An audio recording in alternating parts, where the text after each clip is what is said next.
গৃহস্থদের ঘরের পিছনে বেগুন গাছ আছে। সেই বেগুন গাছের পাতা ঠোঁট দিয়ে সেলাই করে টুনটুনি পাখিটি তার বাসা বেঁধেছে। বাসার ভিতরে ৩টি ছোট্ট ছোট্ট ছানা হয়েছে। খুব ছোট্ট ছানা, তারা উঠতে পারে না, চোখও মেলতে পারে না, খালি হাঁ করে চিঁ চিঁ করে। গৃহস্থদের বিড়ালটা ভারী দুষ্টু। সে খালি ভাবে টুনটুনির ছানা খাব। একদিন সে বেগুন গাছের তলায় এসে বলল, কি করছিস লা টুনটুনি?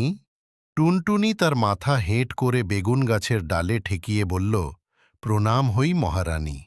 তাতে বিড়ালনি ভারী খুশি হয়ে চলে গেল। এমননি সে রোজ আসে, রোজ টুনটুনি তাকে প্রণাম করে আর মহারানী বলে, আর সে খুশি হয়ে চলে যায়। এখন টুনটুনির ছানাগুলি বড় হয়েছে, তাদের সুন্দর পাখা হয়েছে, তারা আর চোখ বুজে থাকে না। তা দেখে টুনটুনি তাদের বলল, বাছা, তোরা উঠতে পারবি? ছানারা বলল, হ্যাঁ মা, পারব। টুনটুনি বলল, তবে দেখ তো দেখি ওই তালগাছটার ডালে গিয়ে বসতে পারিস কিনা। ছানারা তখনই উড়ে গিয়ে গাছের ডালে বসল।